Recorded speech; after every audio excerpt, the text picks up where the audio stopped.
Life is a gallus. Ladies and gentlemen, welcome back to another episode of Black Seinfeld, the show about nothing. Absolutely nothing. Do I even have to let you know who that was at this point in time? If you don't know, you should know that is Capella Gray Gallus, the remix featuring Chris Brown and Popcorn. Bastion, honestly, one of my favorite songs of 2021. I feel like the sample used was actually really well thought out, and the intro was really good. You know, the back that ass up violins and then into the 808 breaks. I thought it was great. Yeah, it's strange because they've been using that sample a lot lately, but Yes, you're right. The way they used it was very unique and tasteful. Absolutely. And it quickly again became one of my favorite songs of 2021. I remember sitting in my new job back in the summertime and my manager was playing this. I'm like, who the hell is this guy? So apparently dude's from the Bronx. He's been killing it. We Caribbean, so it already touches my soul instantly. And plus you got a Popcorn feature in there, so automatic hit. If it works, it works. If it works, it works. And if you don't know, you should know. My name is Giovanni Anglin, Trinidadi, Panamanian Poppy, Rude Boy, Top Gunner, a.k.a. Pushin P out here. You already know the vibes, people. What's going on, folks? Bastionissa coming live from Queens. Gio is in Brooklyn. What's going on, folks? And today, ladies and gentlemen and non-binaries, the letter of the day is P, because Black Seinfeld likes to push P out here. We're pushing P, aren't we, Bastion? Respectively. And in case you don't know, this show is also available as a podcast. So if you'd like to listen to us as a podcast, please go to all the podcasting platforms such as Apple Music and Stitcher Radio, TuneIn, Spotify. Please rate us 5 stars on Spotify if you have the chance, because they have a new rating system for podcastings. We're also available on Podomatic and Pandora, Audible as well, Amazon Music. Wherever RSSs are accessible, you can access Black Seinfeld through there, or you could just go to blackseinfeld.com where you could get all of our latest episodes on our website as well. If you want to check out some videos, please go to Black Seinfeld's YouTube channel. Just go to youtube.com, type in Black Seinfeld, and our page should pop up. If you'd like to leave any sort of comments, messages, please hit us up. BlackSeinfeldNY@gmail.com. We also have all of our socials, Black Seinfeld NY. Nice. Thank you very much, man. How are you doing, Bastion? How was your 3-day weekend? Because we had MLK Day on Monday on the 17th. The older you get, MLK Day is pretty much, it doesn't really correlate the same as when you're younger, because you don't really use that day as no school is just a day of rest, right? It's like a day of just looking how people are using his words in a very revisionist history, is that the term? They just kind of change what the meaning was in the terms of the content of the man. It's okay. In order to get behind their own point of view of today. It's okay, Bastion. You can say whitewashing. I think we had this conversation last year. I think revisionist history might be like a bigger thing, because it's not just like that. It's anybody that says anything in any form of time, they would just like to kind of change it so it could match what today is. The same way I look at like gun control and the Second Amendment, the right to bear arms, is like you could change what it meant now compared to what they wrote it as back then. Like they ain't have there's no quick draw weapons back then. There's no Wild West yet. But hey, things change. I think every year we get Martin Luther King Day. As you said, it is revisionist history, but they always just want to bring up the I have a dream speech and the nonviolence and the injustice everywhere is a threat to justice everywhere quote. You know what I'm saying? That's what a lot of people view Martin Luther King as, right? But they never want to talk about the assassination of Martin Luther King, why he was assassinated. They never want to talk about what happened after the fact. Integration became a thing. They never want to talk about how Martin Luther King was like, I think I might have integrated my people inside of a burning building here. Ooh, I don't think I should say that. Too much stuff happened here in New York. My bad. But that's what he said. Okay. Yeah. But that is legit what he said, though. I don't think people also want to talk about how MLK was viewed as like enemy number one. People viewed him as a communist. FBI tapped his wires all the time. I don't think people ever want to talk about that MLK. They want to talk about the MLK from like early 60s MLK. They don't want to talk about them late 60s MLK because he was on some radical ish.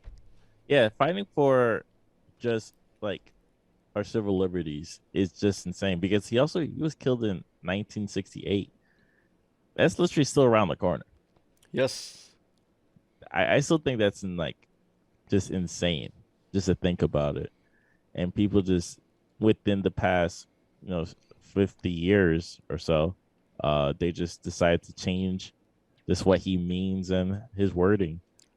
So it's very strange, but at the same time, not really. Yeah. It's kind of just all with the American way. Exactly, Bastion. And I'll tell you why it's not strange, because whenever there's a victor, right, comes the spoils. So when you are the victor of something, right, of someone or something, of some war, you're able to rewrite that history and you're able to teach it in a way in which you want it to be dictated. So hence, Martin Luther King is the person who had the dream. Yeah. That's all you're going to know. Of course, you can't forget about J. Edgar Hoover. Exactly. You can't forget about J. Edgar Hoover, and how the head of the FBI at the time and the things he was doing on the side. But yeah, it was a 3-day weekend. How was your 3-day weekend? 3-day weekend was beautiful. I'm always blessed to get one of these 3-day weekends because it doesn't happen that often for me anymore. I missed my 3-day weekends. Whenever there's a 3-day weekend, I always feel refreshed, a lot more refreshed than these damn 5 days. It's disgusting. These 5-day work weeks, it's just not good for me. I haven't had a 5-day work week. This is my first ever 5-day work week when the work actually feels like work. I think I've talked to you about it because normally I've always had 4-day work weeks and then 3 days I'm either at school or I was working at the station, but it never felt like work to me. None of those stuff ever felt like work. This new job that I'm working, it actually feels like work. So I'm learning as I'm still going. It's only been 6 months since I've been doing this thing. Yeah, that's about it. I do find your 5-day experience like pretty interesting because for me, as someone that's been working 5 days for a very long time in different professions, I've realized not every job has like a Monday, Tuesday, Wednesday, Thursday, Friday feeling. Right. Sometimes it's like every day feels like a Wednesday feeling. Every day feels like a hump day. Yeah, In because what way? that's like every day requires the maximum amount of energy, and that's what Wednesday chooses. I think my current job now feels like 4 Wednesdays and a Friday, just because of how Friday is. Yeah, right. And how it relates to my current occupation. But that's like my previous job. It felt like every single day was a Wednesday because I worked weekends too. So Saturday to most people is a day out. Like, nope, that's me. I have to double down, and do most of my work on the Saturday and Sunday. So yeah, it's pretty interesting. Yeah. How you feel about it? Yeah, I actually loved working Saturdays because, as you were saying, when I was working in hospitality, working weekends was my norm, right? And so having weekdays off, like Monday, Tuesday, and Wednesday, those were the days where a lot of the hospitality people, that's when they would go out to the bars and just hang out and stuff. Thursday, Friday, Saturday, those are, especially Friday and Saturday, those are our busiest days. And to me, it felt normal because most of my friends at that time all worked in bars and they still do. They all work in bars or they're baristas and stuff. So it was easy to go hang out with them because they hang out every night. So I remember when we were talking about, oh man, it would be sick if like Black Seinfeld goes back to 5 a.m. You're like, yeah, nah, absolutely not. And because you were like, oh man, all of my friends, they're off on the weekends and I could never get the weekends off. And to me, like, it didn't really compute with me until now. It computes with me now because I understand, because I have those days off. Well, just Sunday because technically I'm here. but I understand it now because I hate to say it, I feel a bit normal having this 9 to 5 Monday through Friday. And I kind of miss that 4 day work week and 3 days off. Kind of miss it, but I understand where you're coming from now. It's a lot of people get their stuff done on the weekends. They hang out, socialize, do laundry, X, Y, and Z on those 2 days. Yeah, and that's kind of the human way before industrialization and this the work week process. It's funny because I'm pretty sure I have to really look for this book. I remember back in high school, it's definitely during the Tumblr age. They were just quoting how the work week was in like the 1500s and the 1100s and even the 900s. Like how was it back then? It's like 9 to 5. It's like no, like everybody eats lunch at 12, they leave and we may come back at like 3 or 4 to finish up the job. They take naps. If they don't get naps, they're not going to do any work. So I really had to look. I would like to see how most professions and most jobs outside of the industrial era had their jobs, of course, outside of slavery too. Yeah.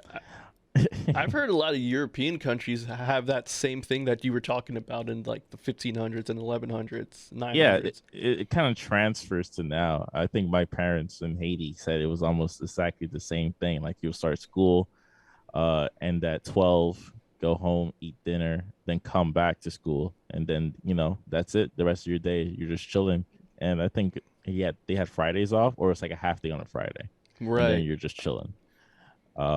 The quick question before Please. we start getting into the news and stuff. Yeah. Did you have a half day or did you have like an extended day in elementary school? So the only time I had half days were No, not like when it's parent teacher conference, but like right. did you have an extended day like for a whole year? Like one of the days was just an extra 45 minutes. No, I mean after school, but that wasn't required. Okay. So I think for me, when I went to public school, my first one, uh, because I went to private school, as most Caribbean kids, they go to private school for X amount of years until the parents like, all right, forget it, public school. I think in fourth grade, I think every either Tuesday or Wednesday, normally leave at 2:45, but on those days you do at 3:30. I wasn't sure if it was just that school that particular that like did it because after that year they never did it again. It might have been just you because I remember Tuesday, Wednesday, Thursdays, it was optional if you had after school. And after school you would stay back until at least like 4:30, 5:30. It was sickly. No, I did the same thing. I did after school until like 5:30. Oh no, but I'm thinking about it now, like looking back on it, like we're in third grade and we're staying back at school until 5:30. That's not bad. That is sickly for kids. No, it's not bad. Well, you see, that's the thing. That's the problem. You keep thinking about kids now. It's like when you were in third grade back then, you had more control of everything. It felt normal. It felt normal because when you're 9, you're not an idiot. You know what I mean? Like we think 9-year-olds are stupid. They're not because when you're 9, you're like walking home by yourself, right? You're organized. You understood like I got to stay after school until my parents get home. Then I could dip or they're going to pick me up. Like that's what I feel about kids. Kids are smart because I remember doing all this nonsense in the fourth grade, fifth grade. It's like, yeah, I was pretty conscious, especially in the second grade. Oh, I'm not saying that. I'm saying just the fact that we had to stay until 5:30 and we had school at like what 8:30. Yeah, but we're not doing schoolwork, so it doesn't 5? matter. Oh, yes, the hell we were. No, we were. I was doing like actual work. We were actually. That's on you. Yeah, I had the gym. Like I think we had like 1 hour to do homework. Then the rest is like gym. You're so freaking lucky. Nah, man, we actually did work in after school. We were preparing for that damn test all the time. ELA tests, math tests. See, you're fortunate. We didn't get any of that crap. Nah, nigga, we were in the books until 5. Well, that's my school life, but I get you. Right. See, you're fortunate. I didn't get that. Yeah, that's not fortunate. School's still school, no matter where you are, especially in New York. So let's get into the quick COVID updates. It's only just a quick flyby. Oh, yeah, USPS, 4 rapid tests, 1 pack per household. I remember Biden did explain that he's going to. I don't know if this has something to do with Biden, to be sure. I did not double check. I saw the link. I went on it, put in all my information, and I just clicked checkout now, and it was pretty much done. So you don't have to pay anything, no subtotal, no shipping, handling. You get to order 4 tests. It's not like the other tests. It's just a quick rapid test. So like really gut it into your nose and put it on the side like a, you know, It was like like the a pregnancy test, It was like the and first just time around. and just wait Yeah, and to see what happens. it reminds me of the first time around when people were doing COVID testings and people would take that Q-tip thing all the way up to the nose. It sort of reached your brain. Yeah, That's what it's sort of like. but that took much longer. That took like a day. Like once they really processed it down, it took like 8 hours. But nowadays, like the quick stuff, just like all right, just put it into this thing and see what happens. Yeah, it only take a couple of hours now. So just in case if you don't know people, go just as Kamala Harris says, do your Googles, type in USPS COVID test, and you should see the first link, specials.usps.com/test kits. Just put your address, your zip code, and you should be good to lock in. Skip them City MD lines, people. I know you've been seeing those lines reach at the end of the blocks.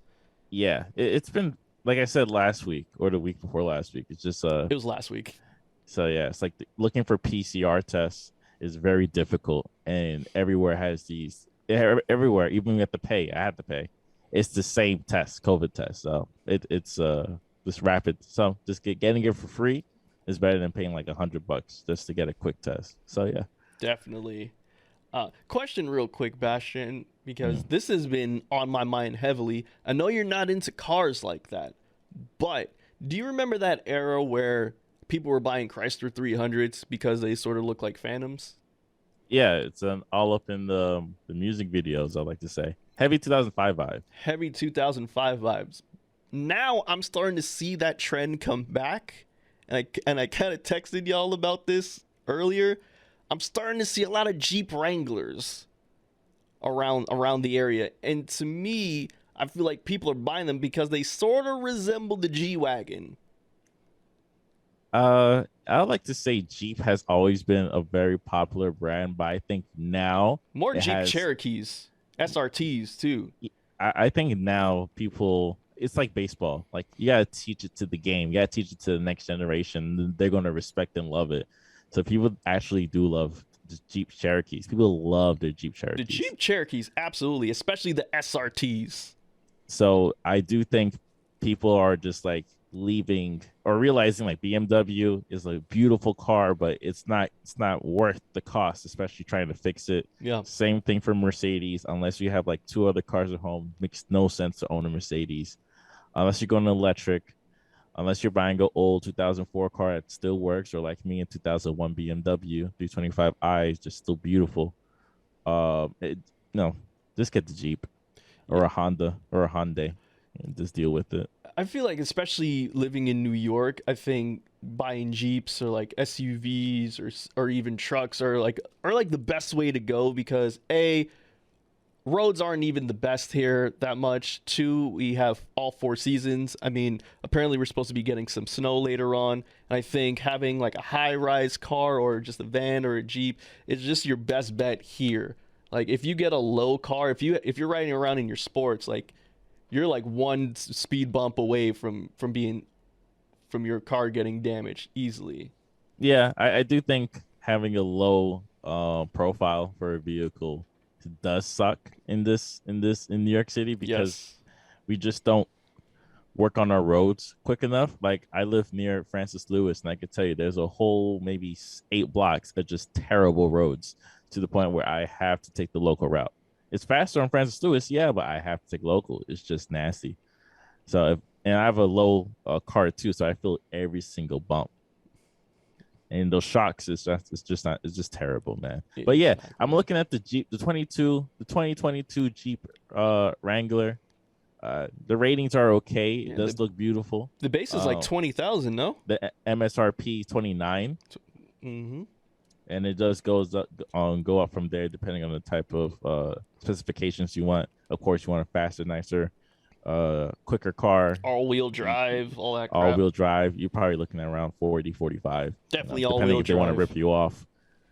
That's But right. But shout out to shopping for cars. but then compare that to the G-Wagon, easily basis like what, 80 grand, 180 to 100 easily. I've seen a lot of G wagons when I was working out in Long Island. You're gonna But see those there. yeah, definitely 133 and up. See? These are like house deposit prices. Exactly. If you live in this, I mean, if you live in the car, tripping. Not this car. No, if you're living in this car, you have to sell the car and buy an apartment. It's ridiculous, all right? If you buy this car, you have to live in like a $3 million house, or $4 million even. Easily. It just doesn't make any sense. It's not viable. So I understand the Jeep Wrangler substitute, if that's the reason why people are buying it a lot more, because I am seeing it a lot more often. I'm just like, it kind of looks like a G-Wagon a bit. It kind of resembles it. See, this is like sneakers to me, right? Okay. It's like you're gonna buy a pair of sneakers that looks like the pair of sneakers that you want to buy, but you just either can't afford it or it's sold out. It's like me buying these ugly Nikes when like the Kanye Yeezys came out, and my boy said like, "Oh, you bought the shoes because it looks like the Yeezys," and I did not think about that. He shows me an article that literally showing my sneakers, saying these are for people that wanted the Yeezys. I was like, it just looks nice. But see, there's a lot of shoe companies. This is back in 2010, by the way. Oh, 2010. Yeah. So these were the Nike Yeezys. Okay, that's what great. I said. Nike shoes, But it's interesting that you mention the Yeezys too, because there's a lot of shoe companies when Yeezy went over to Adidas, where they started copying that Yeezy style. I'm not going to name any names, Aldo, but you start seeing that shift of like, oh, if you're not able to find these Yeezys in stores, here's like a semi, like here's like a pseudo version of that for like $100, and you still see that now to this very day. Yeah, it's almost like that. So it's like, if you were to buy, for example, like an all black high top, and you see it's on sale for like maybe $500 from StockX, or you could buy this maybe by the same company, a slightly different design for $125, and it's that price because no one wants to buy it. You're gonna buy the $125 one and just rock with it. Exactly. And you're not in high school, you're not in college, you got no one to show off with unless you're like 35 acting like you're 21. So or still a hype beast. Hype beasts don't have those type of issues. You're a hype beast for a reason. You're not gonna have those type of woes. Oh yeah, you're right. Yeah, that's a good point. I guess I just meant people who still want to be in style and people who still want to be seen even after like being in your 20s. You still want to like show like, hey, I can still hang. I think like after high school and you start to make some sort of money, even if you make like $300 a week, that 300 is going to hype beast stuff immediately. Like food will come, but $300 plus the next week's check. All right, $600. I'll just buy a $400 shoe. And I've seen it. I was there after high school. I was there. I was doing that. I was living at home. I don't know if you're not living at home. You're real tight out here. Right. Yeah, absolutely. But of course, people live in New York, man. Like I'd say what 50% of people are probably living at home still. Yeah, I like to say so. Maybe less, depending on their relationship with their parents, of course. But in this day and age, and this is not what the episode's about. It's not. The prices of housing and even living situations doesn't match the costs, or doesn't match the salary. That's not P. It's just not. There's no positivity to that. So let's get into the first song. Please, yeah. This is your pick today, man. You supplied me with all the music, and I'm just the mere vessel. So you tell me what you want the people to hear first, and I'll play it. Got you. So this is an album that I completely missed out last year. I kind of like to run at everybody's list to see, kind of like pickpocket albums that I missed out, listen to it to see like, damn, I see why this is your number 5. This would have been like my number 5 too. And this artist, Genesis Owusu, has this beautiful, beautiful album. And one of the songs that I want to play off the album's called Smiling with No Teeth.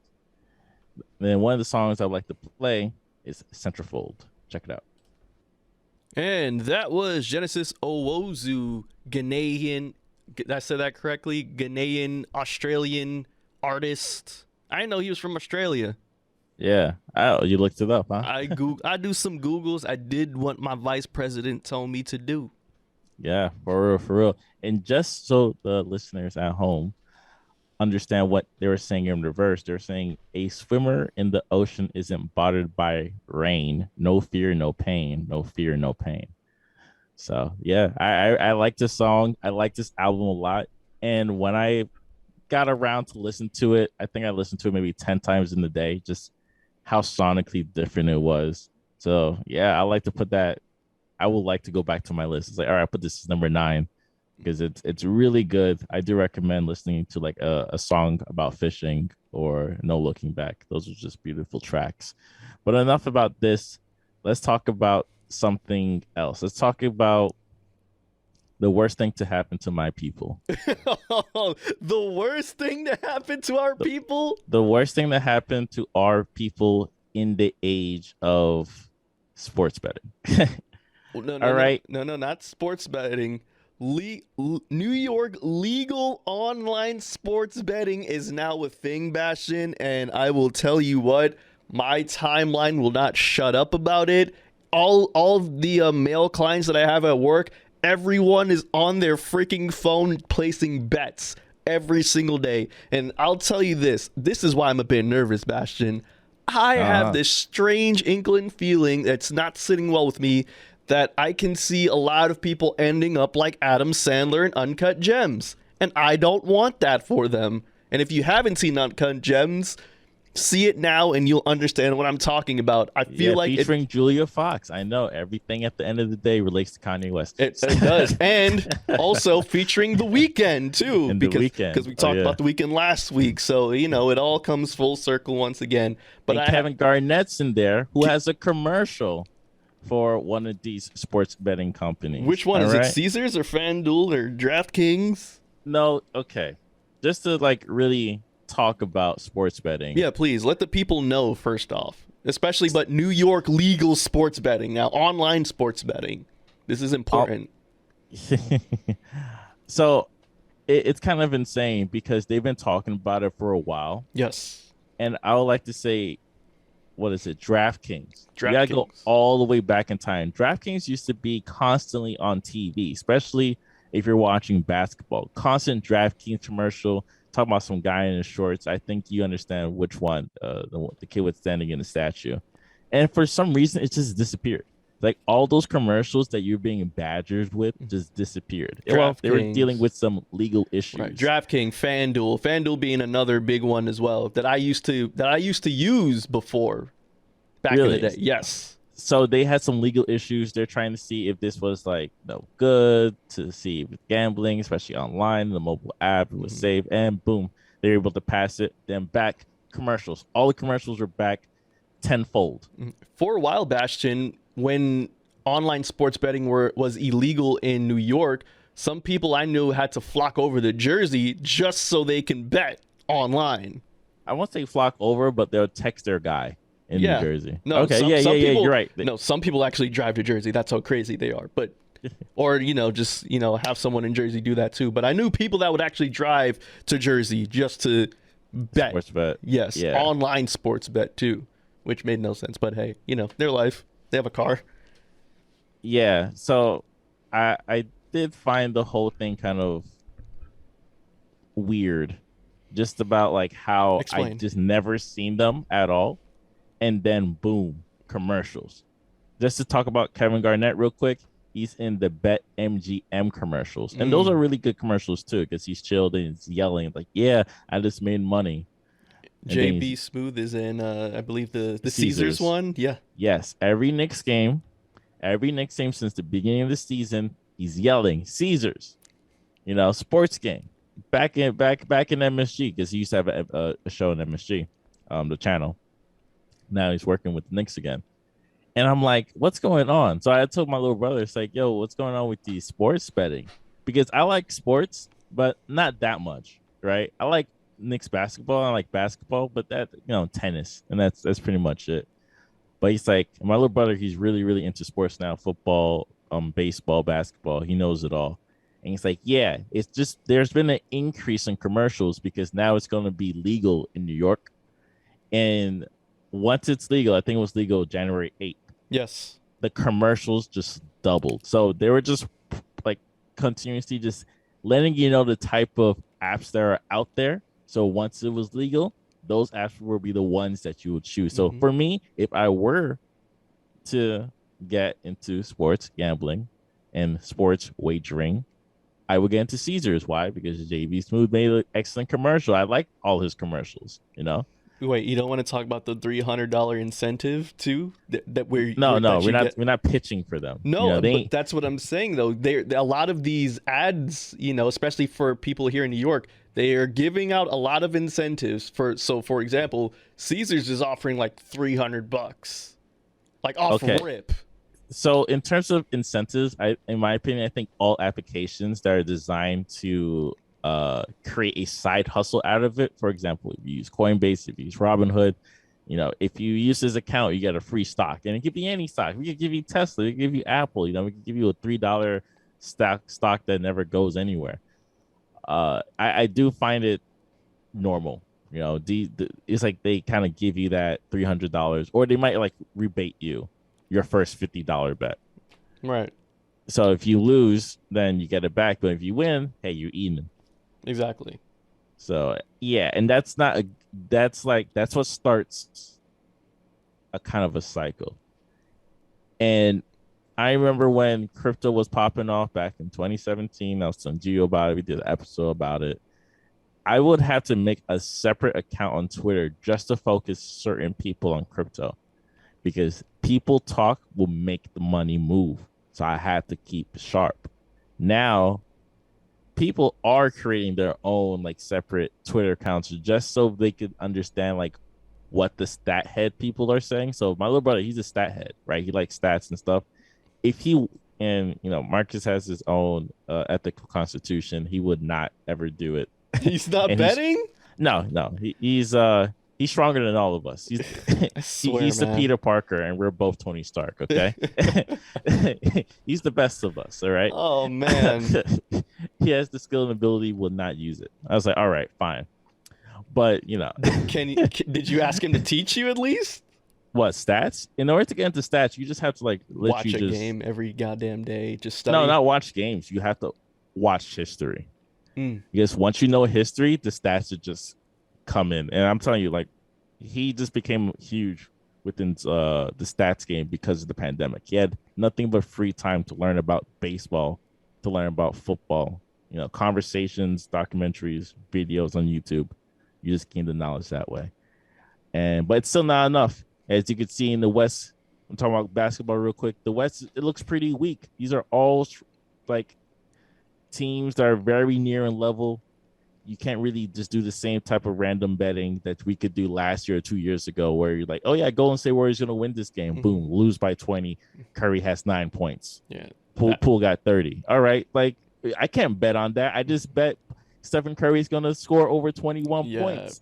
But also you got to think about, because I remember watching like Uncut Gems and seeing how like basketball bets work too. You got to think about who's going to win the tip off, who's going to make the first shot, how many assists this player is gonna make, how many points is this player gonna get a double by this period.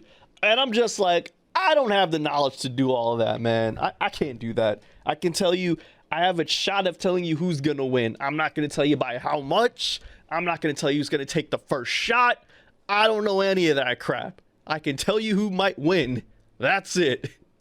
Oh yeah, like the other night, like, all right, I put Mitchell Robinson to get the first shot. He gets the first shot. It's lit. Like, I'm eating. Right. But I'm gonna stay far away from it. I do find gambling is something that you just can't control, or there's any type of like stocks or something. You can just read the news and you can feel if it's going up and down, But yeah, sports is just something else. But also, you got to think about how accessible it is now too, Bastion, because it's on your phone.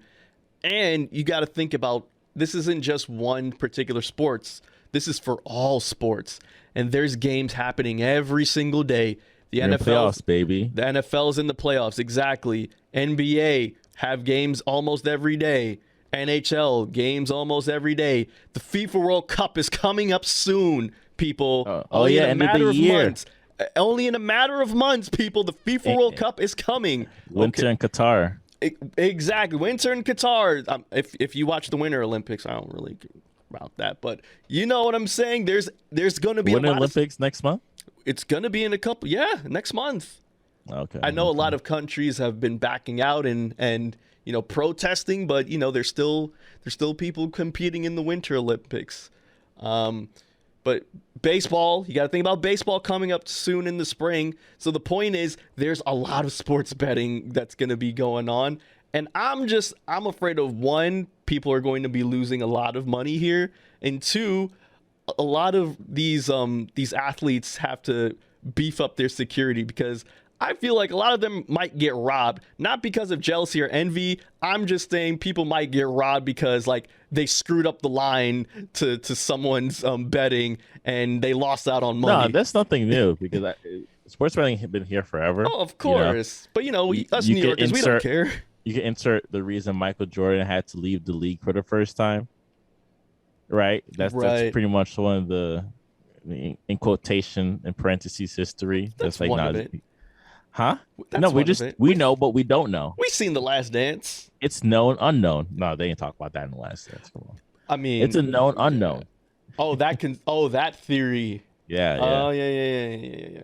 Can we talk about it here or no? No, we're passing. Okay. Anyways, in terms of all these sports betting, there's Caesar Sportsbook, DraftKings, FanDuel, was it Rush Street and Interactive, MGM. There's so many of them, right? And I am annoyed. I'm watching a simple basketball game on TNT or MSG. There's 30 commercials on your Twitter about this. My Twitter's pretty clean. My algorithms, I wiped it up. Nah, my Twitter, it's every damn just scroll. See, here's one right here. Bash. I don't know if you can see it, but this one's Caesar's there. Read out for the people. Okay, sound the bells, release the dove. Caesar Sportsbook is here in New York. Download the app, sign up with free code. I'm not going to give you all the code, you sick bastards. And get 300 free bait to wager with plus.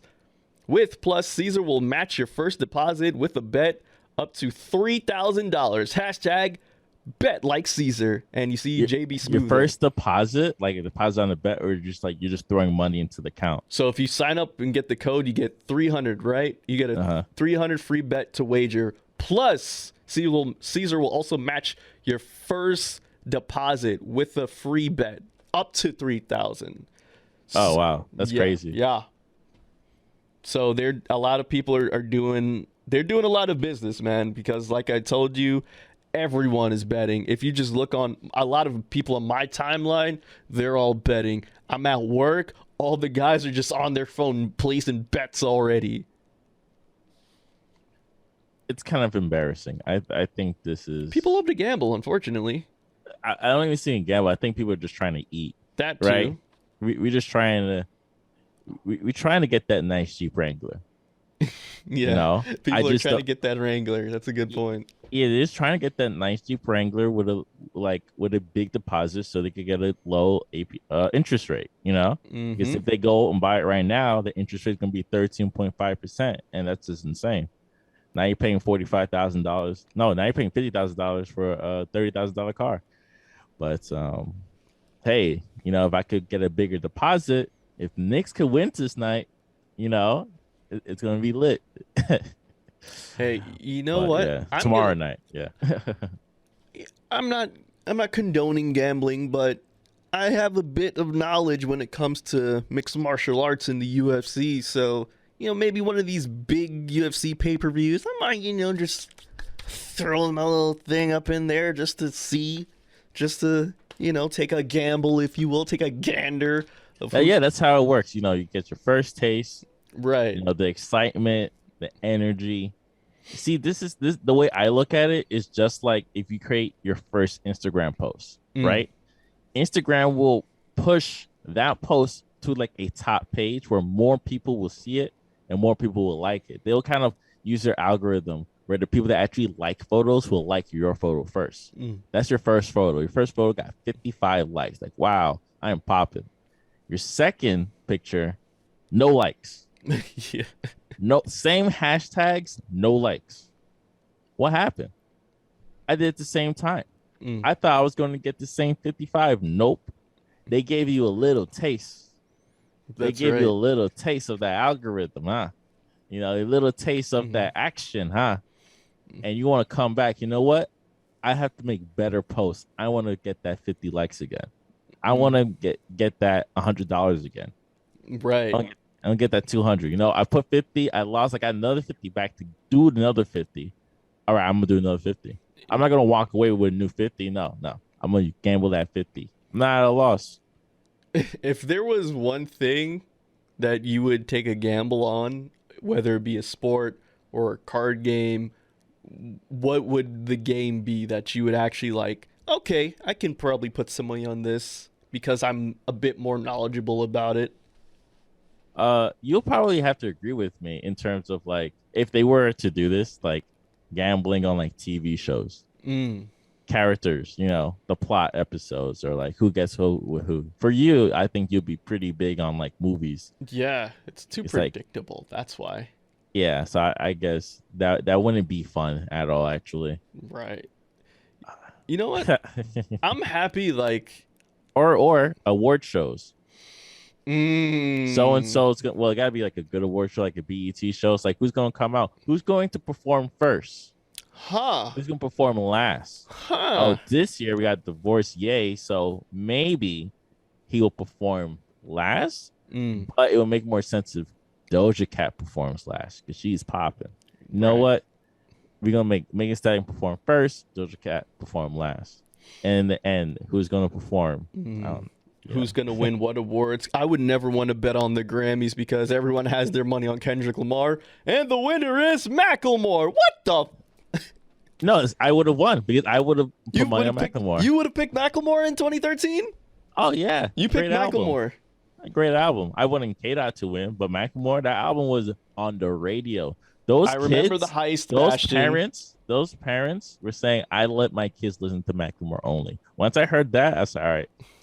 K-Dot's not winning, and I love that album. You know I love that album. I know, man. That was a beautiful album. This was like 2013. It was 2013 that album came out. Freshman year of college. Yes. I ordered it, got it home from Amazon, opened it, you know, then just download it, then listen to it because I'm gonna listen to a CD player. Come on, bro. And it's like, this is fire. Oh man, if it were me. I would love to bet on something as wacky as Uno. I think I'd get into some serious debt over Uno. Spades, I guess. Spades too. You know, that's a black classic, of course. Not all black people know how to play spades, unfortunately. I do not play spades. I did forget too. I'm not gonna lie. I haven't been around many black people like that. It takes me maybe 10 minutes to remember. Right. Like I have to watch somebody play for like 10 minutes. Like, okay, I remember the rules. Yeah, so like spades or even like dominoes. Now I know dominoes. My dominoes is a math game. I remember. Yeah, of course, it's a math game, but you know, I'd bet on dominoes.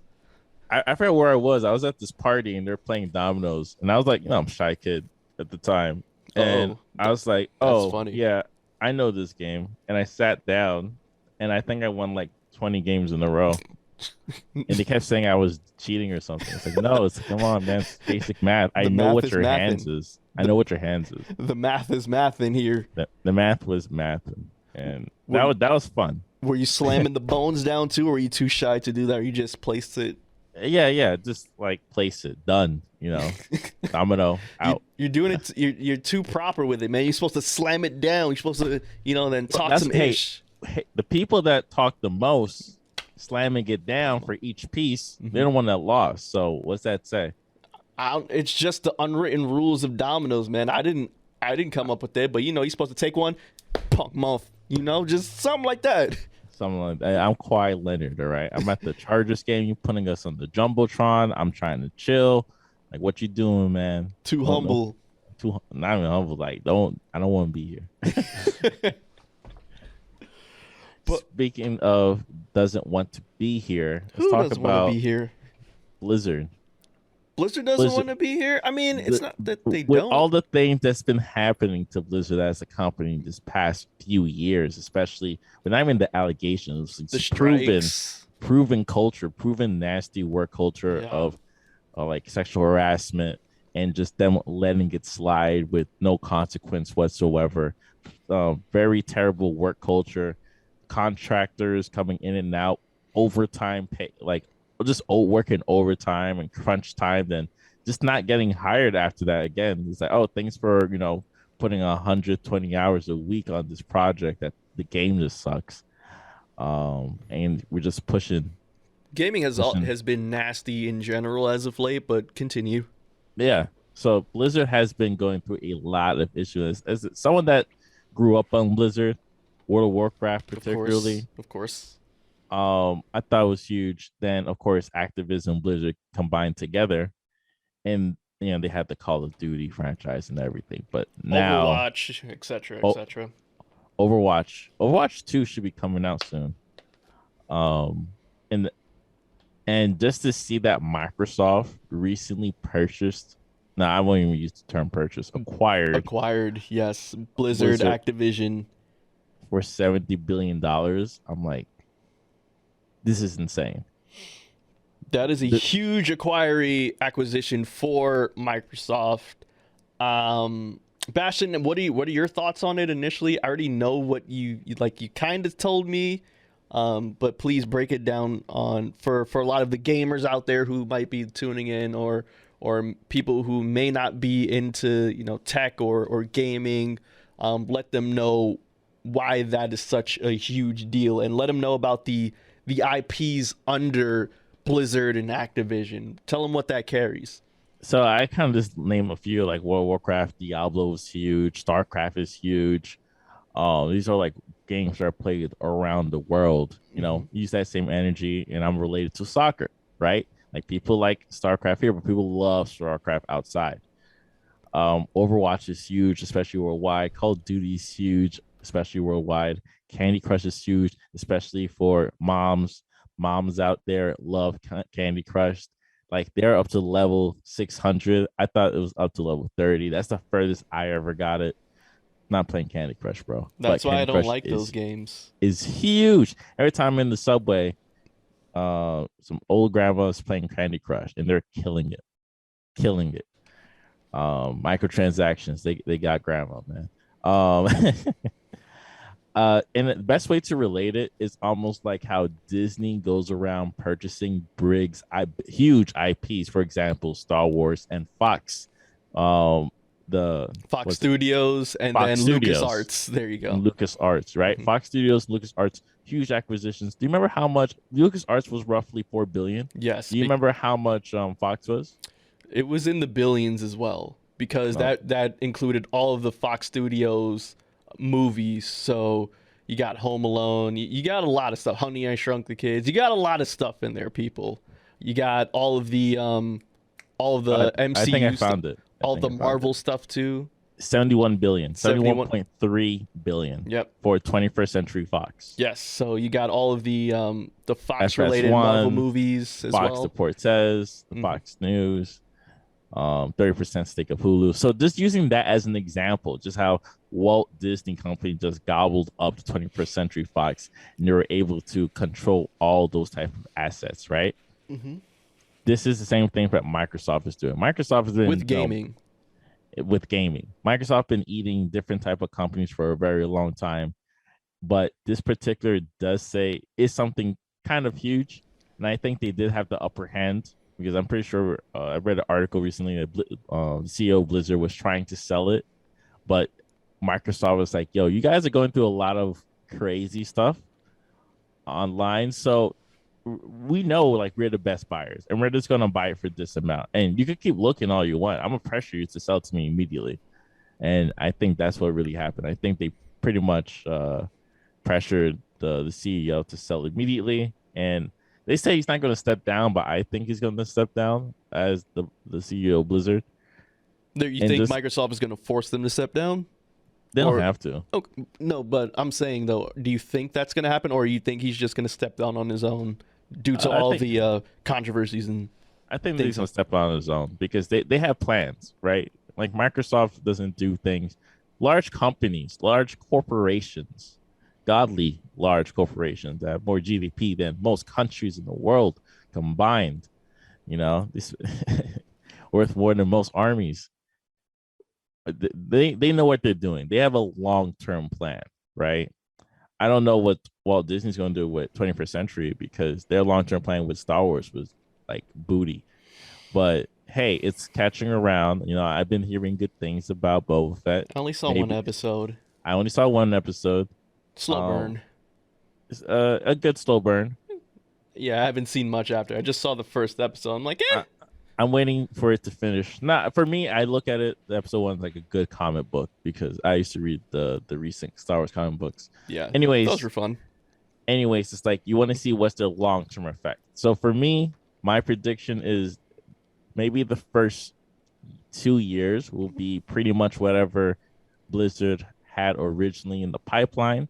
But I do think smaller companies will come out of it, or they'll just like use the IP, hire other companies to use their IP to create the games for them.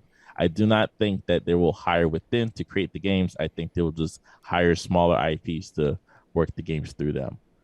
That's what I think is going to happen. And I remember Gio, the first thing you said is like, yeah, but are you going to make any games though? Right. That's the one thing. I don't care about this acquisition. Just give people games to play on their damn new systems. I don't know many new games that are out for. I don't even know what the new Xbox is called. It's just called what? Xbox now? Yeah, For Xbox that new One, isn't it? No, the Xbox One was the old one. I think it's like the Xbox One X or something. I don't know. But the new Xbox console and the PS5, there isn't many new games to be played on them like that, especially that new damn Xbox, okay?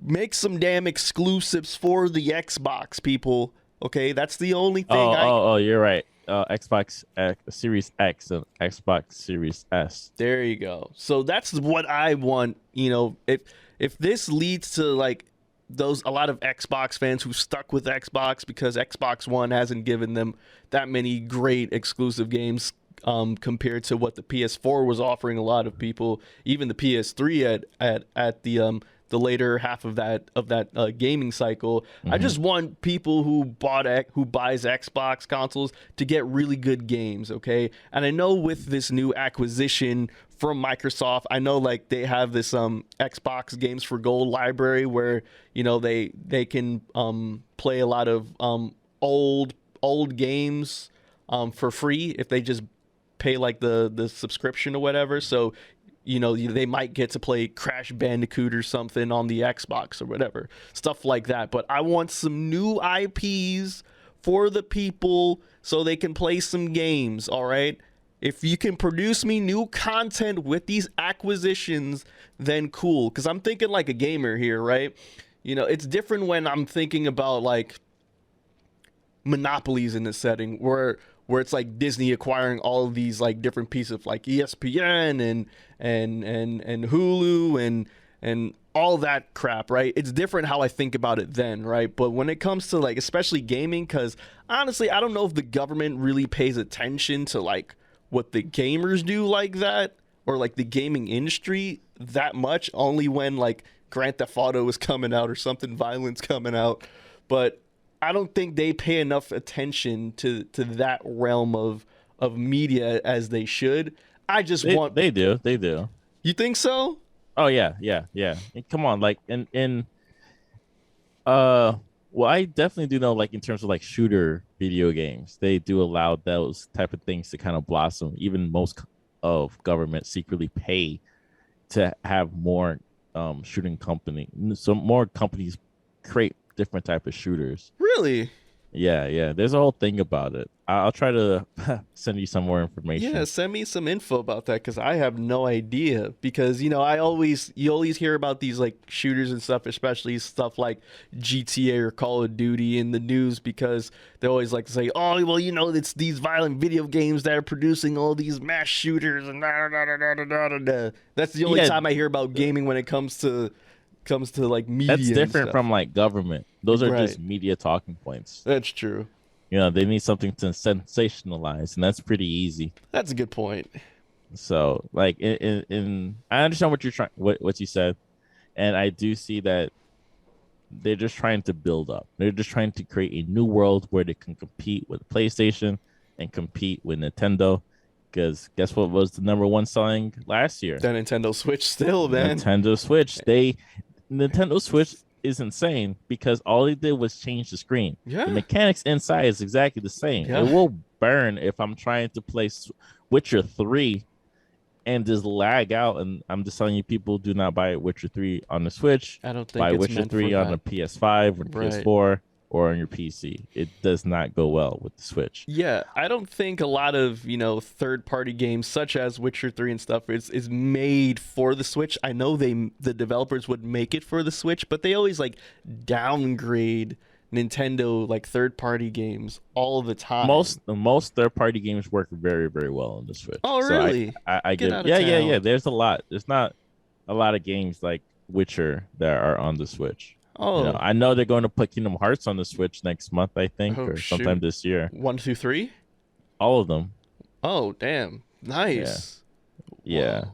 It's not Kinda nice because most people like me already bought the game multiple times on every system. cool. That's a good So point. it's like one will do it on the Switch now.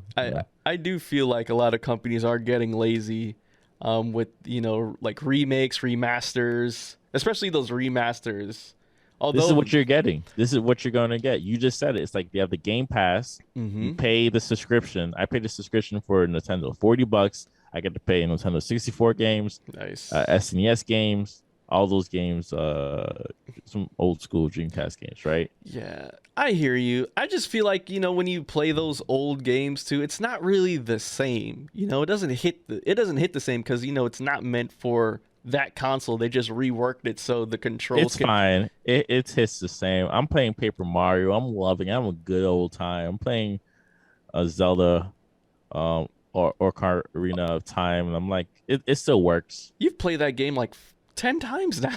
That's what I mean. Like you say, it doesn't hit the same. No, it hits exactly the It same. does, All gamers know that it hits exactly the same. even if you get an emulator. It doesn't matter. You played it. The reason they have these like pay subscription for a whole year, you get to play all these things, is because they know the emulators were killing them for the past 15 years. We'll just make emulators ourselves and just give it to you, and that's it. You don't have And to pay for nostalgia. each game. No one's going to do that. Pay for a subscription, or you're just going to download on your computer yourself, and that's what you're doing. Right. That's a good point. I hear you. So, long term wise, yeah, I do think what they're going to do is they're going to re-clean everything. What they have like Crash Bandicoot, Elder Scrolls, Oh, yeah. Hearthstone, Spyro, Halo series. Well, they always had Halo. But now it's like they could just remaster it Right. and give it to you for free, and you're just going to buy Xbone and just love it. You 50, still 60 call it Xbone? I don't own an Xbox. Never owned an Xbox. I'm I a know, but PlayStation damn, yo, person. that I haven't heard that terminology in years. You gotta talk to more Xbone players. But other than that, Don't.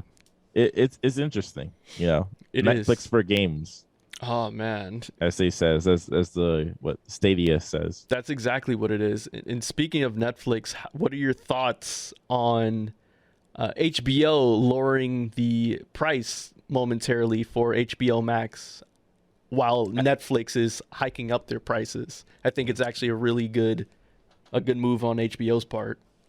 I do think Netflix knows how to make a lot of money. I do think they probably just want to keep the profits high in terms of membership. Because I don't know, like, I will have to like look at the back numbers because I used to for Netflix, like how many new subscribers how many old subscribers are still here, Hmm. and how many people are actually using the application.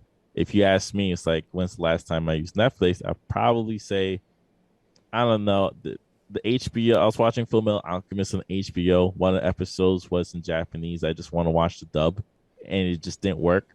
So I I get watched it. 2 episodes of Netflix, then went back to HBO, and that's it.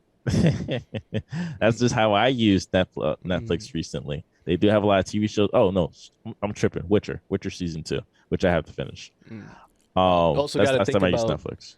You also have to think about how Squid Games became one of the best, one of the most viewed series on Netflix too. So you have to think about how many people purchase Netflix just to see this damn Squid Games. Exactly. So you taking all that into consideration, but you're also, but the way these companies, especially like Netflix, the profit is cool, but like it's all about what they're spending because they're already spending before they make it. Right? We're spending on this project, we're spending on this movie, we're spending on this TV show, Right. hoping that it could hit those numbers. That's why they keep buying Adam Sandler stuff. You hate his Halloween movie. I watched it. Any person I asked them, it's like, did you watch Adam Sandler's the Halloween movie? And they said yes. I said, they enjoy it. They all said yes. Of course they know what they're getting themselves into. They And like Adam Netflix Sandler knows what they're movies. getting themselves into investing in Adam Sandler, and they're making their money back tenfold. Easy. Tell them what you have me doing next month. No, let's hold on to that. Let's hold on Good. to that. Let's hold on to that. I like to slow burn some ideas. Fair enough. In terms of like, yeah, Netflix raising the price, they always raise the price. I feel like every year it's like the price of Netflix is going up in like a meeting. And HBO, they do have terrible app. They do have a terrible, Oh, they do? uh, oh yeah, the terrible UI. Oh man. Everything is all over the place. Not as bad as Hulu. Hulu is just the worst. Yeah. But Hulu's the bad. but the reason you're on HBO is because their library is just better. It's more They interesting have a good and library, man. just overall better products. They have And Harry Potter. yeah, they had a Harry Potter 20th anniversary, which I didn't watch. And they had all the all the actors come back in and talk to each other. Yeah, about So Harry Potter. yeah, so it's pretty interesting. It's crazy they didn't do that for Lord of the Rings, Yeah. which also hit the 20-year anniversary recently. Yeah, I wonder why they didn't do that for Lord of the Rings. Because Lord of the Rings was a phenomenon too. Yeah, plan it out, man. Someone has to come out like 3 years in advance. Like, yo, we're gonna do this in 3 years. It's gonna be for the 20th anniversary. But if you don't do that, it ain't happening. I kind of feel bad for Daniel Radcliffe in a way. For what? Because he's just, every time I see him, I'm just like, Harry Potter. Any role he's in, any TV show, any movie, Harry Potter. But do you actually watch those products, or you just see it? It's like, oh, he's gonna be in this movie. Oh, I don't see any of those products. I'm just like, Harry Potter.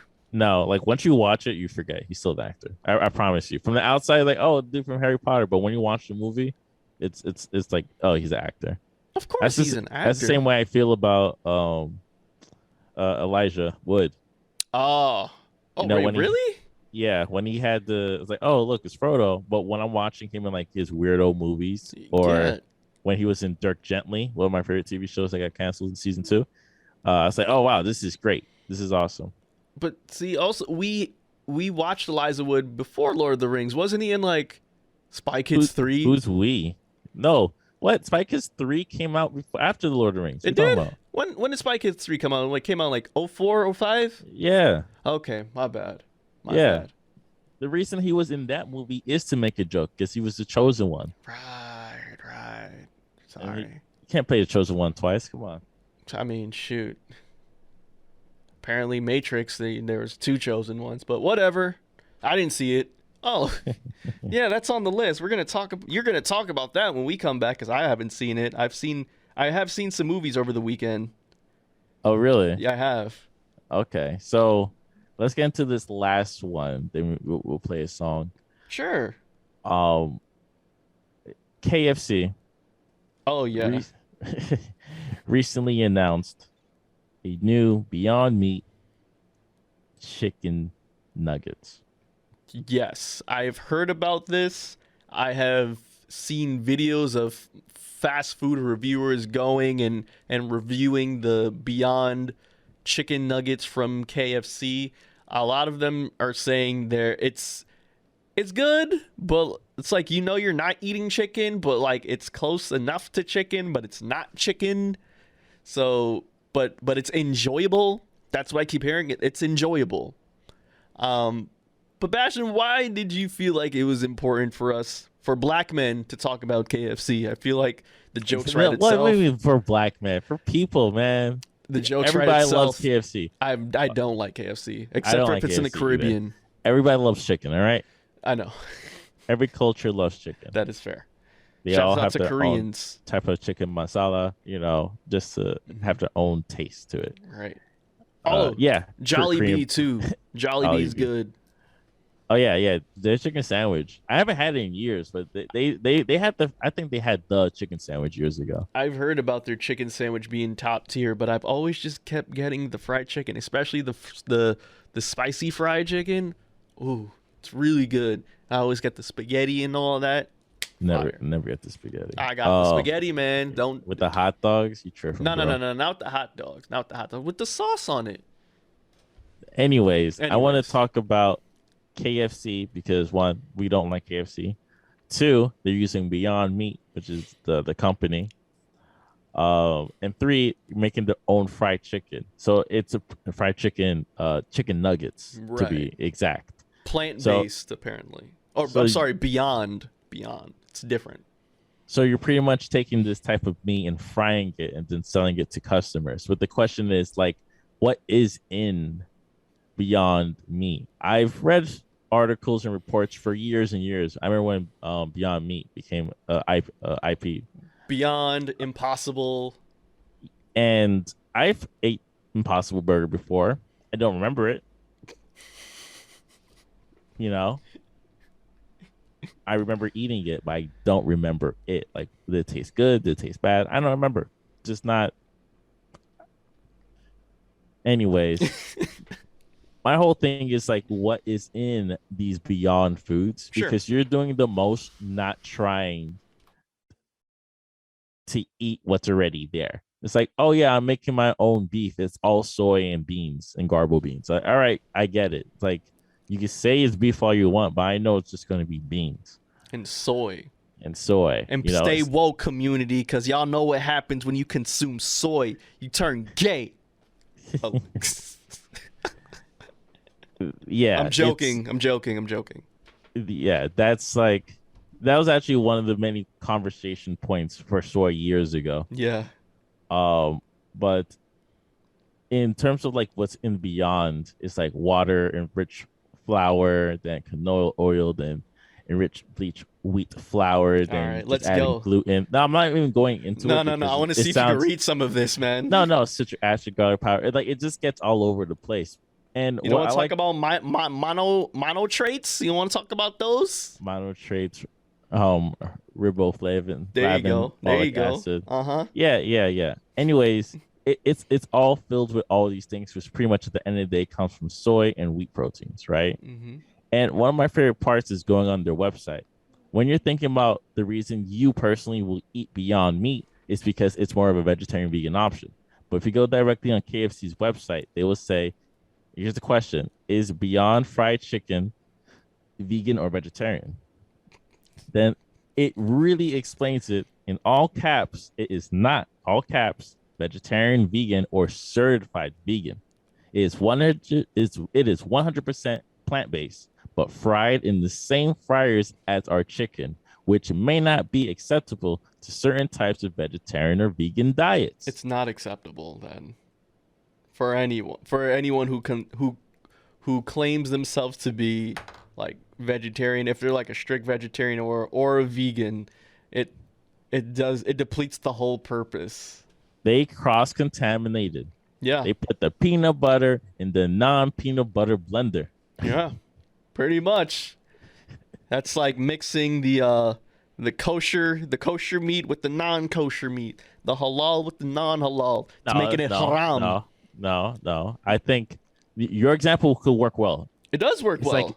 No. It's not about mixing because it will never be in the same spot. It's more like Hmm. it's like mixing kosher meat next to the dairy product. Mm. I did see this episode of Hogan Knows Best though, Bastion, right? Where Hulk Mhm. Hogan and his family moved into this area that where most of the neighbors were kosher, right? I know reality shows are fake, but he didn't understand like the whole rules of kosher. So like he bought like all kosher foods, kosher meat, right? And he was making kosher burgers along with regular burgers on the same grill, and he didn't understand that the grill gotta be kosher too, it gotta be separate, homie. Yeah, it has So, to be separate. so that's why I'm picking that up from. But continue. You're right though. But yeah, that's just like the best way to look at it. The reason I brought it up because I do think it's nonsense. Um, I do think trying to create a non meat version of a product that's already meat is ridiculous and a waste of time. Hmm. And all you're doing is just, I don't know, this ripping off the shareholders. That's the way I look at it. You're ripping off the people too. No. People buy these things because they want to try it out, right? Hmm. Like if you went and buy the Impossible Burger, you're just literally trying it out. And just to talk about Beyond Meat stock, which is BYND, it's currently $63. And that's pretty much what they're pumping. It's like, hey, we're going to do a deal with KFC and we're just going to make their chicken. Then you go on their website and buy Beyond Meat's own chicken, which is expensive, man. How much is their Beyond Meat chicken? Well, if you're on a restaurant website, Beyond Meat plant-based vegan breaded chicken tendies, 5 pounds, 2 cases, roughly $80. God damn. So, yeah, I think that's for like restaurants. Though I don't think regular people should go on this website. Yeah. But yeah, Beyond Meat is pretty expensive. Like I said, it doesn't really taste like anything as someone that tried it before. It's all nonsense to me. Yeah, but I'll also like shed a bit of a secret to a lot of the listeners too when it comes to like fast food and stuff. Um, so like I used to work at Five Guys, right? And we did have vegetarian options, but the vegetarian options, depending on how strict of a vegetarian you are, isn't really that vegetarian. Close similar to what KFC is doing, where they use the same oil as they do with regular chicken, right? So basically, in the morning, right after the person during prep, when the person is done frying bacon, right, they would throw down raw onions and the mushrooms to make grilled onions and grilled peppers, right?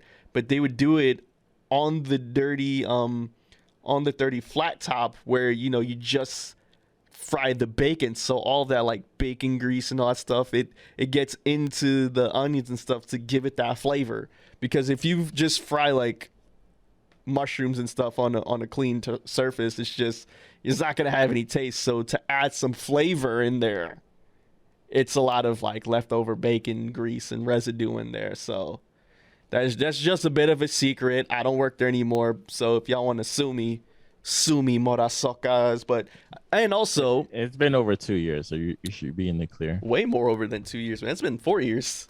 Yeah. 2018, man. I don't know how long you signed that contract. It's usually 1 year. Yeah. But just a little secret. Some of the stuff that you may think is vegetarian ain't really vegetarian, dog. And plus, like if you have like certain allergies too, I don't know if many people know this, but Five Guys uses like peanut oil for their French fries, and I know not Shake Shack, but Chick-fil-A uses peanut oil too to fry up their chicken and stuff and waffle fries. So if you are allergic to peanuts, be careful because they don't tell you that. Yeah, everything has soy in it too. So at the end of the day, That's right. yeah, It's like I making you said, Beyond Meat, feminine. that's why I just wanted to quickly talk about it. I think it's always nonsense. Making an alternative to meat when the best thing you could do is just like Eat meat. not eat meat and just become vegetarian. And I'm to promise you, after like your first month of just eating those type of meals, you just have this sense of craving for it, and there you go, cured, done. No longer care about meat. There's also a lot of good cuisines that are vegetarian. I'm being very biased, but Caribbean food has some of the best vegetarian food ever. Yeah, this is a theory that something my dad brought up. Yeah. When you're cooking something for a long period of time, does it still have the same type of vitamins and minerals still left in it compared to if you just like What do you mean? steaming broccoli, right? Oh, yeah. No. Apparently, no. Exactly. A Right. lot of Caribbean foods, they I've slow heard cook this. it. It's cooked all the way to the touch of the point. It is dead, bro. You're eating a dead tree. I've heard of this before. I've heard this theory. You're All absolutely right. right. All right. Just letting you know, I grew up a vegetarian for like 14 years. I know, Bastion. You always talk about it. It's very important. I don't care to be vegetarian again.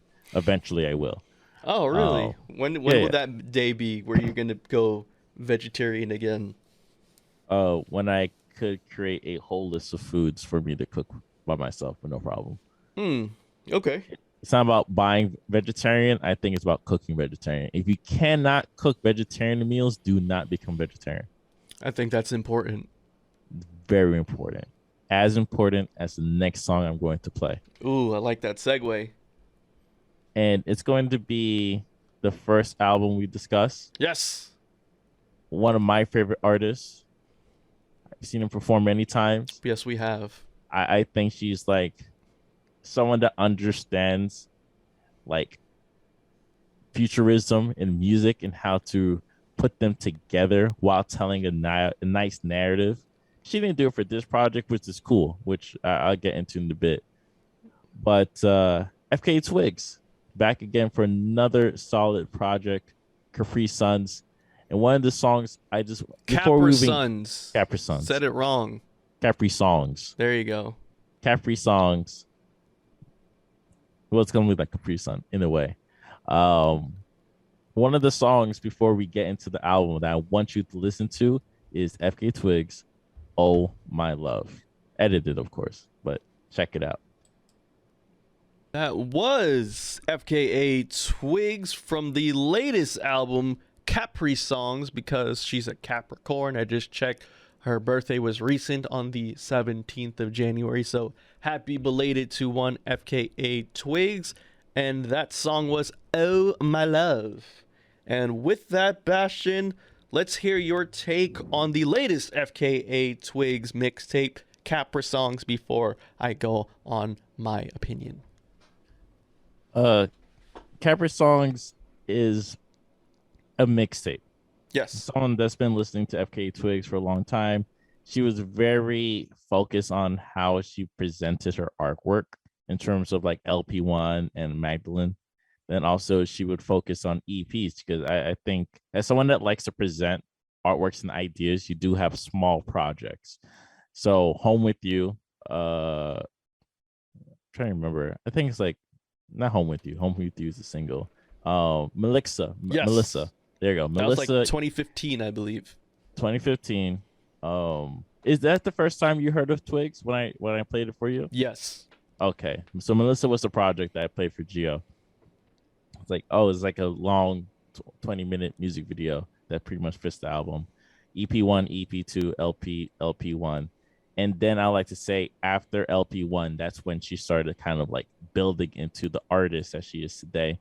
All that slow pop, slow synth, slow everything just came to this like electronic, like very quick but also witty lyricism, talking about either her relationships, talking about femininity, talking about futurism. It's just all over the place, and it works really, really well, especially for how Twigs describes her music. Now, this one, the reason I had to talk about her past projects because I look at this project completely different. I look at this one as someone that just wants to make music. She doesn't really need to fit a theme. She just wants to make a bunch of songs that just sound good together. Hence, that's why she said in the first track, "Oh, I made you a mixtape. I hope you like it." And that's the first song, "Ride the Dragon."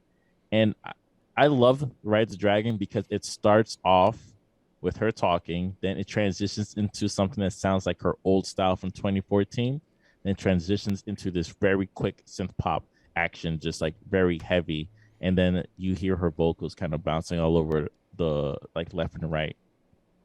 And also I have Untitled, so it's Spanish, so it sounds very crystal clear for me.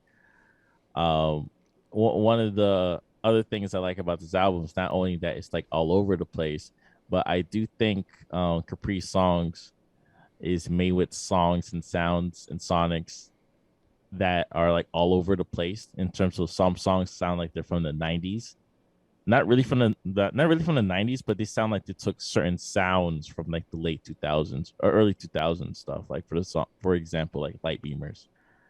And another song like Honda, that's just like a very club banger.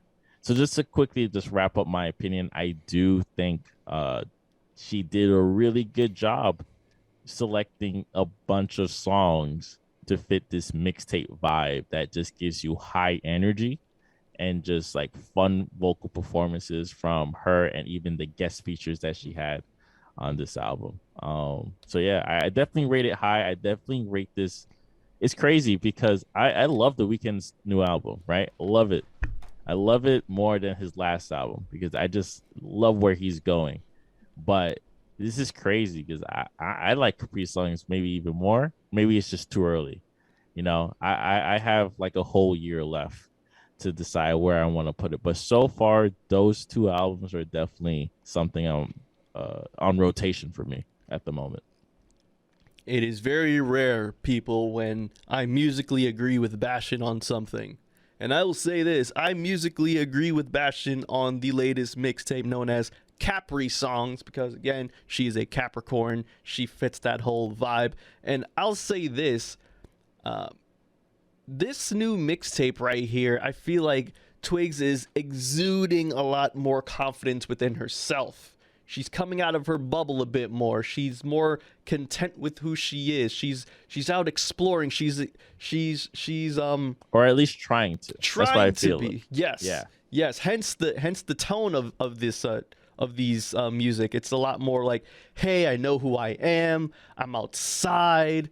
And I think the sounds that she uses definitely contemplate that as well. I mean, complete that as well, such as, you know, as you said, synth pop, but also Bastion. She borrows from, of course, dancehall, early 2000 dancehall, one of our favorites, Afro beats as well. When I heard Twigs, it was a lot more, to me, alternative R&B type of sound. Everything was a lot more slow. Everything was a lot more methodical.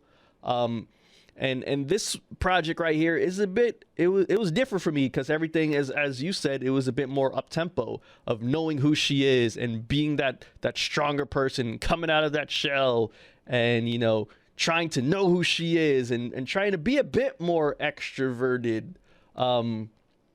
So, like, for example, you were talking about the first song, Ride the Dragon, which, you know, she actually just came out with the video for, and she started, like, dancing in public with her background dancers and stuff, and, you know, I think, you know, it was, those stuff wasn't, like, initially, like, planned for her to do in public, but she was doing it in public, and I thought, like, that was a good symbolism of where she is now in her life. You know, she's 34 now. She's a grown-ass woman. And I had a lot of fun with these tracks. One of my favorite songs was Pamble Mouse. It was like 1:30. And it goes, I know you love her, I know you love. That track was one of my favorites because it just came out of nowhere, and I like the breakdown. It was tight. I like that song a lot. I like a lot of the dance hall tracks. I like, hell, the Weeknd record. Abel is on this mixtape too, people, and he does what he's supposed to do. Damn it, he lends a nice helping hand. I like most of these artists on here. Of course, you got Daniel Caesar. You have Dystopia, Rima. What's this guy's name? For Honda. No, Paselu. Did I say that correctly? Sally. Yeah, for the song. Yes. Yeah, for Honda. For Honda, yeah, yes. Yeah, I do agree. Like some of these features are just crazy. Like I said, Light Beamers sound like an early 2000 R&B song. Honda's just very party vibe and trippy. Track. What was I gonna say? Meta Angel is definitely my favorite song on the album, though. And That's the third it's track. that's the third track, and I just love the way she just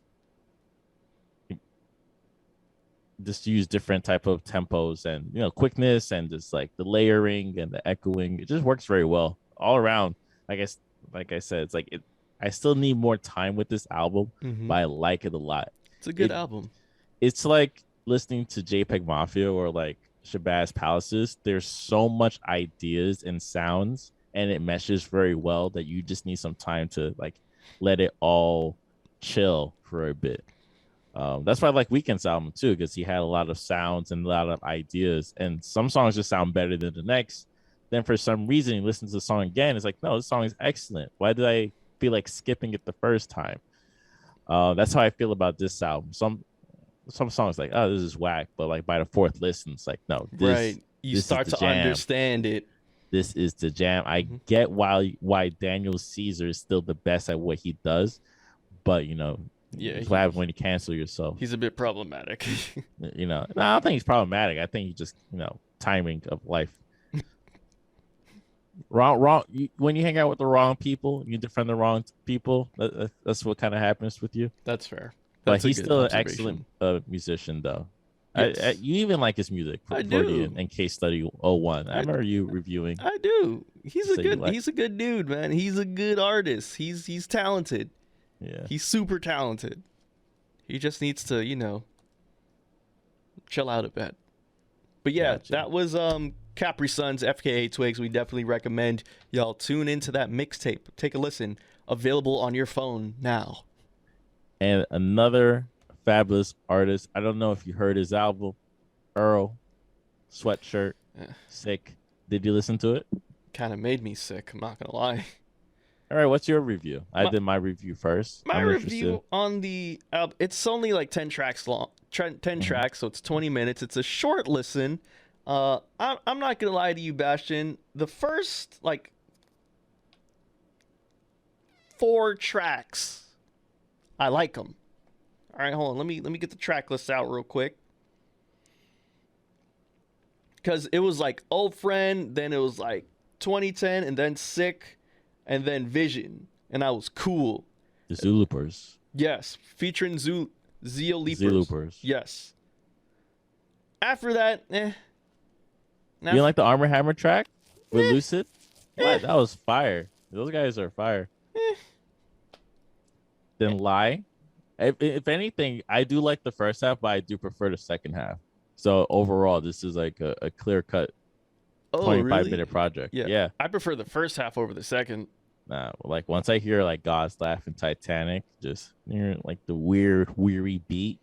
You got Nakel on the ad-libs. Yeah, it just works. Right, that's your Partridge Chase taste coming out, sir. Where my plebeian 2010 old friend, I'm like, oh, look, Earl's rapping on beat.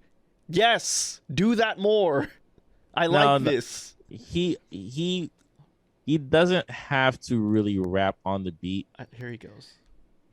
He just has to make sure that his flow is very strong. And that's what I feel like Earl Sweatshirt knows how to do. Remember, the way people look at Earl, I won't say it's the same way people look at MF Doom, but they look at them as like just versatile rappers, like the one of one. Like these are the best of our time right now. And every time they drop a song or a project, we have to tune in and listen. Almost like a J Electronica song. You just gotta tune in.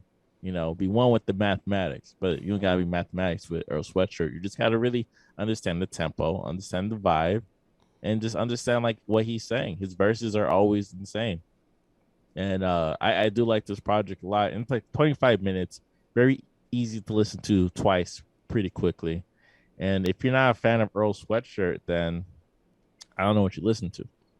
But other than that, shout out to the hip hop heads. They love Earl. Shout out to Earl. I think this is another excellent project. I do prefer some Feet songs of Clay. Or whatever. No, Feet of Clay a little bit more, especially the deluxe version, because it sounded a little bit more emotional. And also the beats were just like weirder. But the beats here are like easier to listen to, no doubt about it. His last album, those beats were just weird, but sounded great. So yeah, that's kind of my opinion on Earl.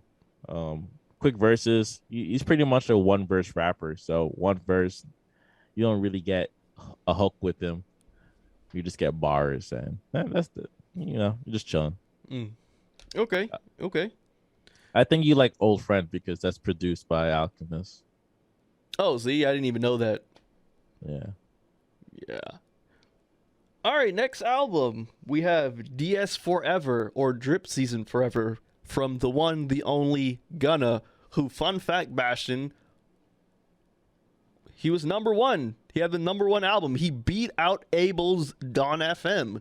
I was shocked to hear that myself too. I didn't expect Gunna to be number one. Get it? He beat out Don FM. He beat out Dawn FM. Wait, I thought Don FM came out a week before. They came out at the same time. Same time. Interesting. Yeah, it came out same day. But yeah, Gunna beat Abel's Dawn FM with Drip Season Forever. And whenever, Gunna, part of the Slime group with Young Thug, part of Slime Season. Gunna, he's much of a one-trick pony, I'm not gonna lie. I don't listen to Gunna for lyrics or for inspiration. Just give me that trap-ish, give me them drums, give me them 808s, and let me just vibe out. And that's what Gunna gave me. So I have no hatred towards this album. Actually, this album's pretty fire. If you're in that vibe, Bastion, this weekend, I was at the hookah lounge and they were blasting that damn Gunna album, and I was in an extroverted environment. So think about it, having a margarita in your hand and blowing down on some hookah, and Pushin P is playing, or that track with 21 Savage is playing, and all those features are playing. Young Thug is playing. It's a great ass album to vibe to. And of course we can't forget, the latest craze that's sweeping the internets, the latest slang term, which is P, Pushin P. P meaning, for a while he claimed it was for player, but now he's pushing P. We're pushing P. It's pushing for positivity. We're striving for the best. It's pushing P doing this show weekly, giving you all the listeners some content, new and fresh content. That's pushing P. You know what I'm saying? Bastion, buying some new sneakers or getting some new drip. That's pushing P out here. It's not pushing P. Joe Biden's first year in office. That's not pushing P. That is not pushing P. That is not pushing P at all. But so just in case if you don't know what Pushin P was, that's what Pushin P is. But also the album is really good. Just if you're in that extrovertedness, that extroverted vibe, definitely throw on Gunna's album on like a Friday night, going to a club or something. It is for you. Bastion, have you listened to Drip Season Forever? I don't listen to Gunna. I'm not gonna lie, like I do. If he's That's on fair. a feature, he's on a feature. I listen to him. I know people are talking about it. My timeline enjoyed the album. I enjoyed it. I was going to listen to it, but I'm pretty much stuck on like listening to Don FM and making room for the FK Twigs project. Yeah. I'll say that, Bastion. If you're still on Don FM and if you're still on FKA Twigs, I think you need to be in the proper mode for Drip Season Forever. I feel like you need to be going out somewhere. You need to be getting into some trouble if you want to listen to Gunna, because all the beats, he still has that, all the beats sound the same. So it's going to get you in that, that mischievous mood. It gets you into that gangster ass mood. It's not going to, listening to that right after Dawn FM or Capra songs isn't the move, man. You got to listen to that fresh when you're ready to, to go out for the night and cause some mischief. That's when you listen to Gunna. You got to be in that zone, be in that vibe to be pushing that P. Pushing that P. Pause. Sounded weird. I'm sorry. But yeah, That's on you, bro. that's my review on Gunna's Drip Season Forever. Great album. Hope you all enjoyed and listened to it. You can listen to it right now. Shoot, commit some heinous acts. I'm not telling you to do that though, but if you want to, you can. What am I saying? Outrageous. All right, Bastion, we have about 10 minutes left. I know you wanted to finally get your thoughts off on Matrix. Oh yeah. Just to say, like, The Matrix, definitely one of like the biggest franchises out there. The first movie, definitely a game changer in this beautiful green tint, weird of a movie. Talking about whatever you want the Matrix 1 to really be about. And that's pretty much what Matrix 4 is about. Making what Matrix 1, like, what is Matrix 1 to you? And that's what Matrix 4 is really talking about. Like, what is Matrix 1? It's really hard to explain without getting too much into spoilers. But Matrix 4 is a straight home to DVD movie about your favorite franchise that maybe didn't get enough budget that was needed. They got everything that was supposed to play together, supposed to work together, but to be honest, it never deserved the fourth movie. One of the most annoying thing about this movie is the callbacks, because that's entirely the entire movie is one huge callback. When they try to explain things from like what happened after the third movie, you just don't care. When you see what the characters are currently doing, you just don't care. When you meet the new characters, you're like, this is great. But it just missed the essence of what Matrix did when they're presenting new characters. Like, oh, we never saw the sky, we're born in the real world, or Morpheus got us out the Matrix. It's just a painful movie to watch. I'm kind of happy that I decided not to go to movie theater and watch it, because I definitely would have walked out by maybe the first 30 minutes, because I just couldn't hear anything. It was to the point where I was watching it at home on HBO, where I was watching the first 30 minutes. I had no idea what was going on. I decided to turn on subtitles and I just restarted the movie. I watched the first 30 minutes, still was lost, restarted the movie. Now I'm like reading all the subtitles and it's like, oh, this is what's going on. Why would you ever make a movie start at this? Like, why would you start a movie at this point? It was just a painful experience, especially as someone that's watched Matrix over and over. Like every other year, I'm watching Matrix. I know that movie very, very well. I love that movie. But Matrix 4 is just like I won't say like a big middle finger, but it kind of is like a huge middle finger to not only the franchise, not the franchise, but I feel like the fans.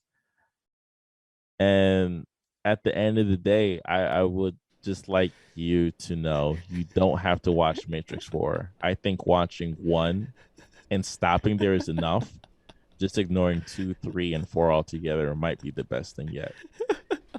I came into this movie hoping for like a Mad Max Fury Road, where you take the first one, where you take the best one. Like Road Warrior is the best Mad Max.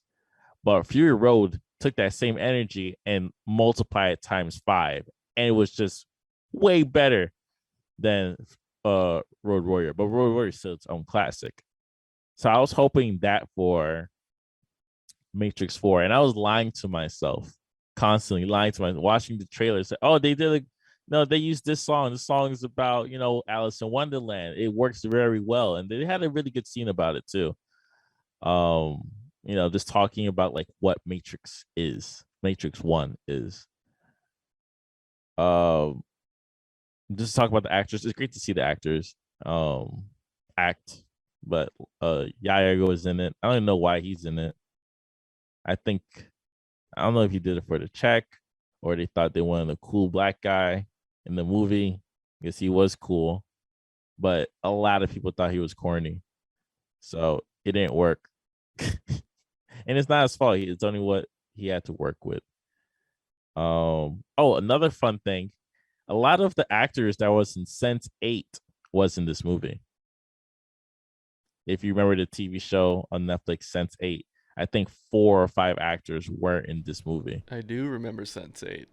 Huh. So yeah, and yeah, that's. I'm trying to remember. There's another actress that was in it, Jessica Henwick, and you might know Jessica Henwick from Iron Fist. She was the Oh. the main girl. Yeah. Yep. Um, yeah, I liked her a lot in this movie. I thought her character was pretty good. Like it made sense what she, um her position was, but yo, I don't want to talk about it for too long. I'm just severely disappointed. You look disappointed. The Matrix Resurrection should have never been resurrected. It should have stayed dead. Carrie Ann Moss, Keanu Reeves, they did the best they could. Um, Jada Pinkett Smith was in it, Oh, and she I don't know, was. she called it in. Neil Patrick Harris was the analyst, and it was just a waste of time because I had no idea what his purpose was. Not good, bro. I'm doing really. I don't want to spoil the movie. I still, if you want to go check it out, I please feel don't. free to check it out. But like I said, it's not a reboot. It wants to be a reboot. It's not a sequel. Was it like a retcon almost? It is a sequel. Okay. It's a sequel to the first one, not really, not so much the second and third. It's everything because it makes a joke on itself about it too. This movie is very self-aware of what the Matrix is. Okay. It's very self-aware of like what the one is and who the one is and uh what it means to get out the Matrix. It's very, very aware of it. It's too self-aware to the point where you just disgust it. You feel like you're in a room watching execs talk about the Matrix, and you're like, okay, like yeah, I know it's my favorite movie, but can you show me the movie that like Matrix 4? Can you show me Matrix 4 yet? It was more so, oh hey, do you remember the Matrix? Yeah. So for people listening to this okay. to this rant, you probably feel the same exact way because you watched it. But the people that are listening to it and haven't watched the Matrix 4 and you like the Matrix series, go watch it, then listen to this rant again, and you'll understand exactly how I feel. Rated out of 10, Bastion. What are you giving it? -4. Jeez. It should not exist. It should not. I never felt this way. I know like some movies, like Star Wars Episode 9 is a bad movie, but it's whatever. Like it's a bad movie. I could deal with it. But this movie, and it existed because I like Episode 7. Episode 8 came out. Episode 9 is bad movie. But we didn't need Matrix 4. No one asked for it. No one called for it. The video games are canon, so it affects everything in this movie. The video games are canon? Yeah. And oh that's why, shoot! I didn't know that. I play the video games. So the video games are canon. Hence, that's why this movie kind of sucks because it's canon. Because they I don't know. It's not good. Do we need to get you the video games, bro? Nah, I play most of the games. Okay. All right. They had it was like an online Matrix online game, and that failed miserably. Okay. Back in 2005 or 2004, I don't remember. Oh man. Well, I had fun listening to that. Yeah, it's not good. It should have never been made. Well, I know we're almost out of time, so I guess I'll save, the next remake for next week because I saw the Scream remake and it's the exact opposite to the Matrix, I'll tell you that much. All right, yeah, let's save it to next week. Yeah, no worries, man. That being said, check us out. We're on all social media, Black Seinfeld NY, Instagram, Twitter.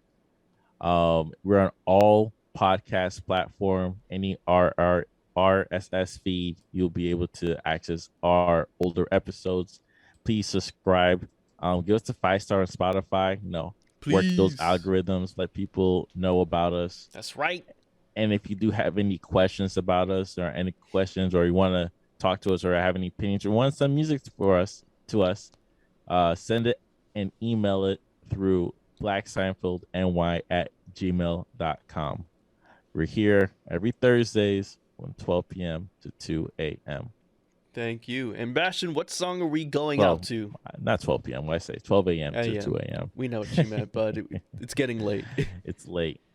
Let's go with some Moses Someday with Bystanders in Space. We're gonna try to play the whole thing. It's a pretty long song. Check it out.